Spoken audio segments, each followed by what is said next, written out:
नमस्कार विद्यार्थी मित्रांनो, मी सायनाथ गंदीगुडे. आज आपण एक खेळाडूबद्दल खेळाविषयी आज आपण एक माहिती पाहणार आहोत. तर ते म्हणजे त्यावर प्रश्न सरळ सेवा पद आणि पोलीस भरतीला अतिशय महत्त्वाचा आहे. तर यामध्ये आपल्याला पहिल्यांदा पाहायचं आहे की कोणत्या खेळामध्ये किती खेळाडूचा समावेश असतो याबद्दल आपल्याला माहिती पाहायची आहे. Number 1 netball. तर नेटबॉलमध्ये एकूण 7 खेळाडूची संख्या असते. त्यानंतर नंबर 2 आहे बॉक्सिंग. तर बॉक्सिंग या खेळामध्ये 2 खेळाडूची संख्या असते. त्यानंतर तुम्हाला माहीत आहे वॉटर पोलो. या खेळामध्ये सुद्धा एकूण 7 खेळाडूंची संख्या असते. त्यानंतर तुम्हाला माहीत आहे कबड्डी. तर कबड्डीमध्ये एकूण 7 खेळाडूची संख्या असते. त्यानंतर आता आपल्याला पुढचं खेळ पाहायचा आहे तो म्हणजे कॅरम. आता लक्षात घ्या, कॅरम या खेळामध्ये एकूण 4 खेळाडूची संख्या असते. त्यानंतर तुम्हाला सगळ्यात आवडता खेळ जर कोणता म्हटलं तर क्रिकेट.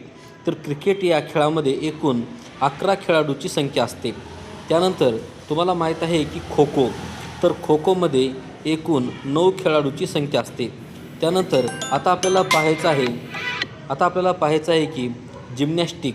या जिम्नॅस्टिकमध्ये एकूण 8 खेळाडूची संख्या असते. त्यानंतर टेनिस बॉलमध्ये एकूण 2 खेळाडूची संख्या असते.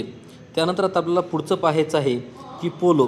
तर पोलोमध्ये एकूण 4 खेळाडूची संख्या असते. त्यानंतर आहे फुटबॉलमध्ये एकूण 11 खेळाडू असतात. त्यानंतर आहे बेसबॉलमध्ये एकूण 9 खेळाडू असतात. त्यानंतर आता आपल्याला पाहायचं आहे की बॅडमिंटन. आता बॅडमिंटन या खेळामध्ये एकूण 2 खेळाडूची संख्या असते. यानंतर बास्केटबॉल. या बास्केटबॉलमध्ये 5 खेळाडूची संख्या असते. त्यानंतर आहे रग्बी फुटबॉल. या रग्बी फुटबॉलमध्ये एकूण 15 खेळाडूची संख्या असते. त्यानंतर तुम्हाला माहीत आहे बुद्धिबळ. तर बुद्धिबळमध्ये 1 खेळाडूची संख्या असते. त्यानंतर 17वा जो खेळ आहे तो म्हणजे हॉकी. आणि या हॉकी खेळामध्ये एकूण 11 खेळाडूची संख्या असते. त्यानंतर आता आपल्याला पाहायचं आहे की व्हॉलीबॉल.